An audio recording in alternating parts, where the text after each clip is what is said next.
Tere! Mina olen Margit ja ma olen kodulooja. Ja ongi nädalakene jälle möödas ja mina siin oma väikeste uudistega. Aias on kõik kontrolli all. Mõned asjad kahjuks ei õnnestunud see aasta, nendest mõnes teises vlogis. Aga mis on meie kõige suurem uudis on see, et meie murrikesel on beebid. Tal on neid lausa 4 tükki. Me käisime vahepeal Läti ja Leedu tripil poisiga ja tema vahepeal otsustas beebid tuua minu kappi.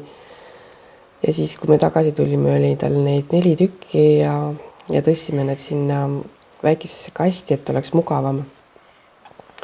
Ja nii armsad ikka. Aga mis ma siis vahepeal olen ka veel teinud, näiteks see saunaäärne, mul oli siin ka suhteliselt lihtsalt kaos. Ma ütleks, et erinevad taimed segamini ja ma võtsin kõik üles, seal oli põhiliselt see mingi ilumaasikas. Ja kaevasin läbi ja panin sinna, külvasin talinelki ja tukroosi ka ja siin kõrval see elulõng on väga ilusaks suureks läinud nüüd tänu sellel toele. Ja siin kohe ees on mul see aiatee, mis mul on endiselt pooleli. Ja mul on nagu suur projekt hetkel käsil, millest tuleb eraldi video, et ma nagu ehitan vannituba, siis mul jäi natukene segu järgi ühest tööst ja siis ma mõtlesin, et ma teen ühe südamekese sinna teele, et las olla selline natuke telliskivi, natuke puitu ja selline nagu mosaiktee siis ka, et on väga erinevaid elemente. Aga siis selgus, et see süda vajab ikkagi päris palju rohkem segu kui see, mis mul nagu järgi jäi. Et tegin liiga suure. Aga siis tegin jälle segu juurde ja et kui ma juba selle projekti nagu ette võtsin, siis ma mõtlesin, et ma teen ikkagi lõpuni. Ja tuli väga armas. Mul oli ammu see mõte juba tegelikult, et teha selliseid suvalisi kujundeid kuskile valada, nagu kas aeda või teede sisse niimoodi vahele või. Ja siis alustasingi esimese kujundiga, et esimese südamega. Võib-olla teen mõne teistsuguse kujundi mingi hetk veel, aga seekord siis tuli süda, lihtsalt tuli selline tunne.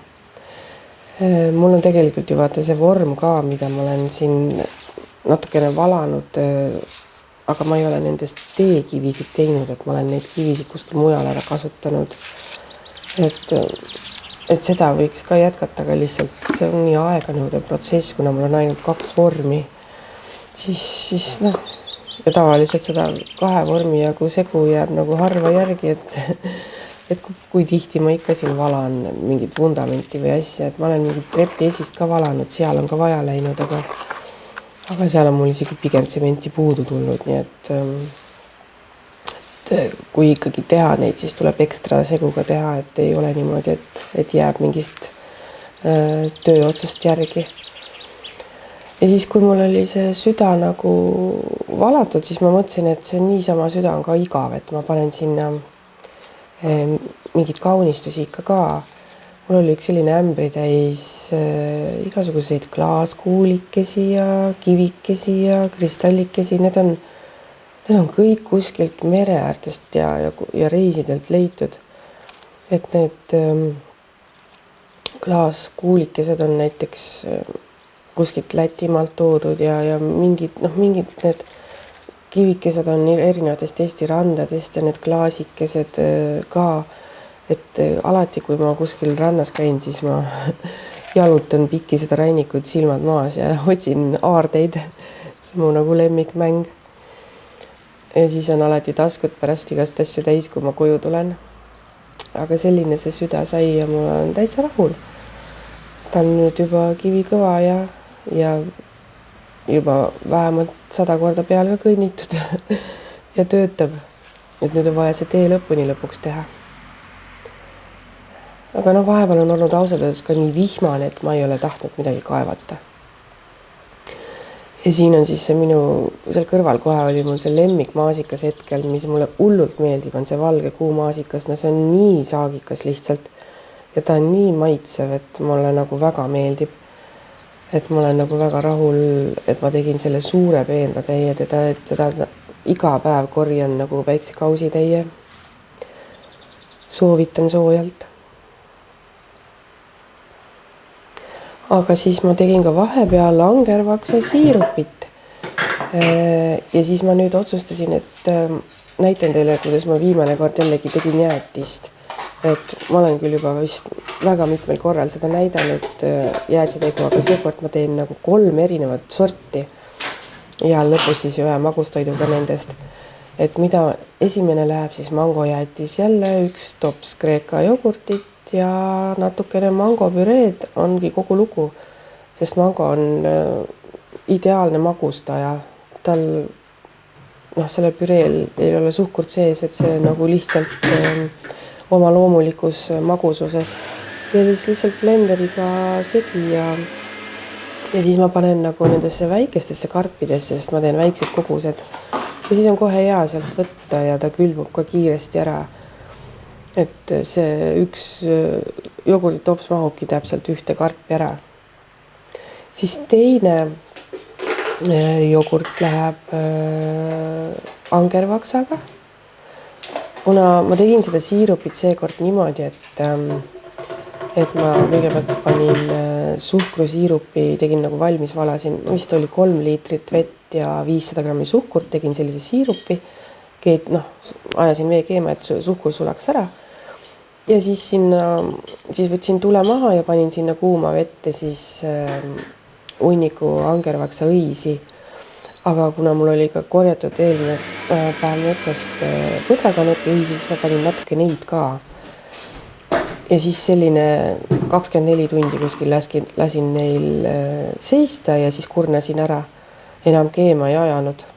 Aga ma hoian teda külmkapis ja tarbin nagu suhteliselt ruttu, ma loodan suve jooksul ära.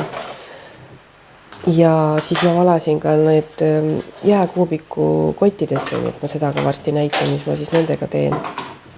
Nii et see keskmine jäätis tuli siis angervaksa oma. Ja siis viimase ma teen vegan versiooni, seal on mul kookospiim või koor või ma ei tea, ta on selline rasvasem ja maasikad. Kuna need maasikad on hästi magusad, siis ma nagu suhkurt ega midagi muud ei lisagi, ma lihtsalt panin väikse törtsu seda angervaksa siirupit, midagi muud ei pannud. Ja siis 3. jäätis on roosa, nii et selline ilus värvikombinatsioon tuleb kollane, siis selline kreemikas ja roosa.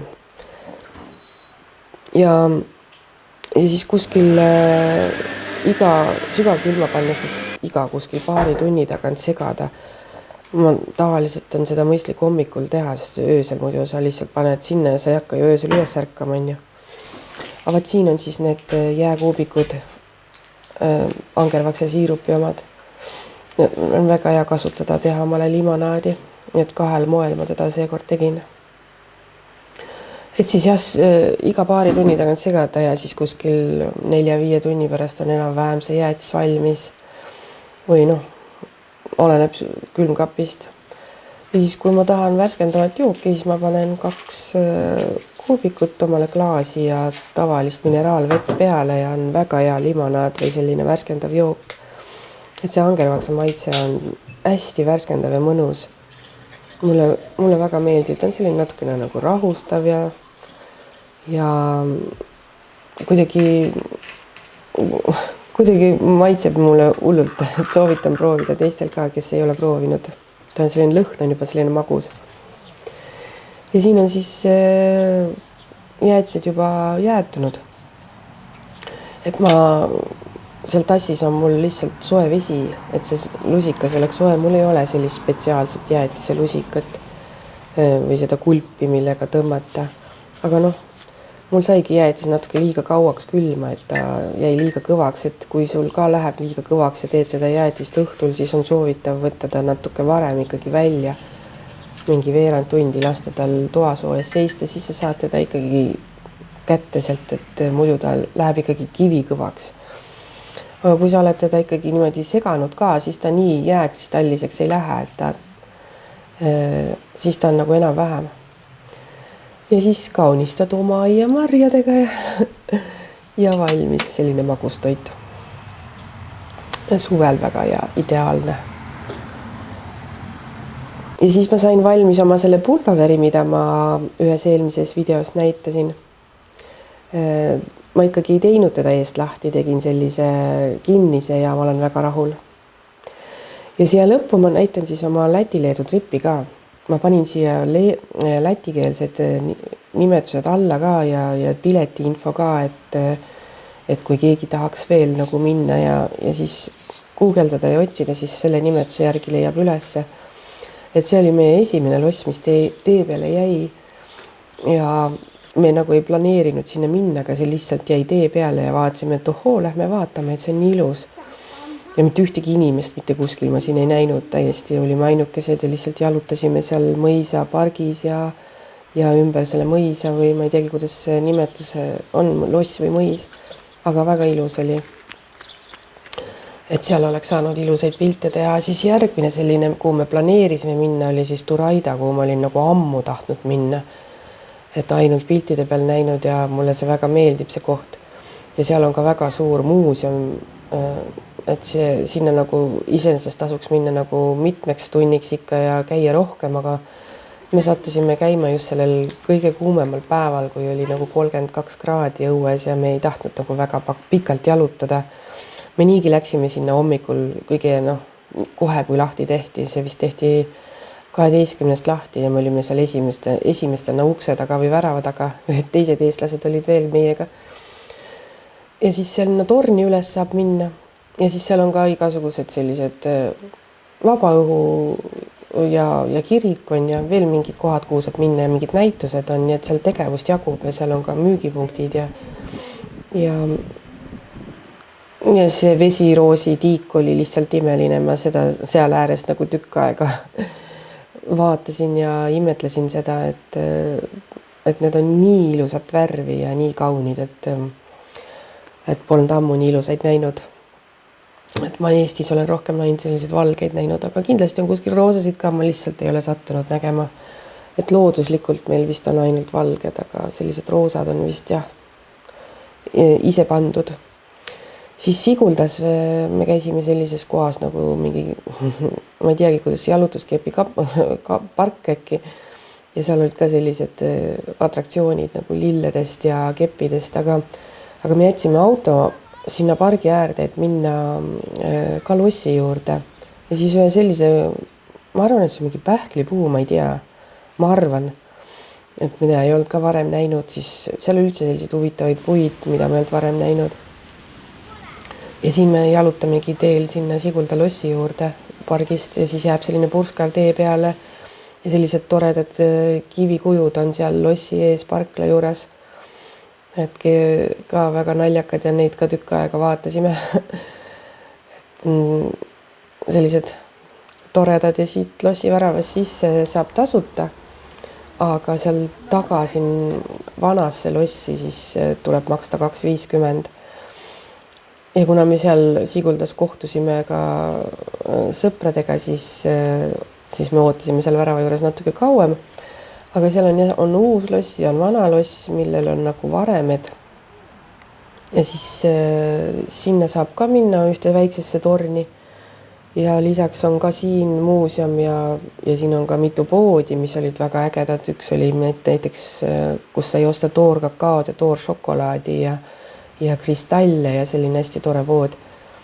Ja siis oli üks äge jäätise kohvikus oli hästi palju hästi maitsvat jäätist. Ja seal ees olid sellised savist päkapikud, mis tegid häält, kui sinna juurde lähed. Ja sealt lossi juurest on näha siis ka teisi losse ja siis on näha ka seda kondlit, mis sõidab seal Siguldas ja seal on väga huvitavalt need inimesed ripuvad seal meil. Et see tundub mingi täielik elamus olevat, et sa seal sõidad selle kondliga koos rippudes niimoodi. Ei tea, kas ma julgeks proovida. ja seda sama Turaida lossi on sealt ka näha, nii et see on ka nagu lahe, sest nad on nagu, üks on ühe mäe otsas, teine teise mäe otsas. Ja siin on siis selle vana lossi varemed ja see hoov, siin on ka nagu väike lava ja saab jalutada. See on veel üks loss, mis paistab eemalt. Siis järgmisena me läksime Pauska linna ja seal oli selline loss, mis oli ka väga suur ja mis oli ka suure muuseumiga ja selle pilet oli ka 9. Kusjuures kõikidest nendest lossidest sai osta omale külmkapi magnetid koju ja siis me ostsime ka, need olid 2 euri tükk. Nii et mul on ka külmkapi peal igas sellest lossist on nüüd magnet mälestuseks. Ja seal on, see loss on täpselt jõe kaldal ja siis sa saad seal nagu selle aia tagant piiluda ja vaadata jõge ja ilusad vaated on. Aga saad ka seal sees igal pool käia ja seal on selline nagu tuur, mis tuleb nagu läbi käia ja siis sa saad pileti sisse iga nagu osakonna juures augu teha, et siis sul on see osa läbitud, aga me igale poole ka ei jõudnud. Ja selline tore lossi makette on ka nagu digitaalselt, kui vaatad sinna ühte põrandale, siis saad veel seal mingid infot näha selle lossi kohta, kuidas see kunagi välja nägi. Ja siis oligi juba sõit Leedu poole, kus me siis põhisihtkohaks oli siis Pakruja loss, kus oli lillefestival, mis on isegi veel praegu avatud, sest see minu teada on sügiseni avatud. See on sarnane meie Taagevere Vaagenküllile, kus on sellised nagu atraktsioonid lilledest ja igasugused muud huvitavad asjad ka. Näiteks siin oli nagu mingi 100 linnupesa ja hästi paljud lilled veel ei õitse seal, et on näha, et tasub minna sinna suve jooksul kindlasti veel. Ja seal on veel hotell ja seal on veel igasugused etendused päeva jooksul ja see pilet on muidugi 20 eurot on nädalavahetusel, aga kui sa lähed nädala sees, siis oli vist kas 16, kui sa eelmüügist ostad. Aga seal selle pileti raha sa saad ka üsna palju, et kui sa otsustad sinna minna, siis kindlasti nagu vähemalt pooleks päevaks. Sest seal on tõesti etendusi tehakse ja seal on mingid hobuse kaarikuga saad sõita ja on mingid töötoad veel on ja mingid kontserdid aeg-ajalt ja hästi palju ilusaid selliseid lilleatraktsioone, et selline torn oli, aga ma ei tea, ma arvan, et sinna oleks ka saanud mingi hetk sisse, aga me läksime jälle sinna hommiku vara, sest me jäime nagu sinna Leedu poole ka ööseks ja siis me niimoodi värskena läksime, et oleks nagu jahedus. Et ei tahtnud seda 32 kraadises kuumuses seal olla, aga ikkagi 12-ni peab ootama, sest see hommikul väga vara lahti ei tehta. Sa saad seal küll ümbruses jalutada, aga väravast sisse saad ikkagi 12-st. Aga huvitav oli see, et sellised lille skulptuurid ja atraktsioonid olid paljud kõik sarvikutega seotud. Et ma ei tea, mis teema sellega seal oli, et see natuke nagu pani mind mõtlema, aga oli ka väga ilusaid lilleskulptuure, mis mulle meeldisid, aga need sarvikutega ma pigem ei nautinud. Aga lilled olid seal küll väga ilusad, et hästi suured ja laiad peenrad, et sinna tasub kindlasti veel minna, sest tõesti seal kõik lilled veel ei õitse ja lilled ju õitsevadki erineval ajal, et see, kes läheb sinna varasuvel, saab ühtesid lilli nautida ja kes läheb suve teises pooles, saab teisi lilli nautida. Et siis selles mõisahoones oli ka suur muuseum, mille me siis ka läbi käisime, mis oli ka väga ilus. Ja siis selline suur lossiaed on seal, kus on veel vana tehnikamuuseum ja seal on veel erinevad kohvikud ja baarid ja restoran ja väga-väga suur kompleks. Ja ma pole oma elu sees nii palju pelargone korraga näinud, need olid meeletult kõik majaseinad, kõik aiad, kõik peenrad olid neid täis. Ma arvan, seal oli neid tuhandeid. Et enamus atraktsioonid olid ka pelargonidest tehtud, et see oli väga-väga huvitav. Sellised suured lillesüdamed olid seal pargis ja veel näiteks selline pelargonidest amorisilt ja mingid jalad passid seal tiigist veel. Ja siis selline lillekuju ka aga selline see minu video seekord sai, nii et kohtume jälle nädala pärast.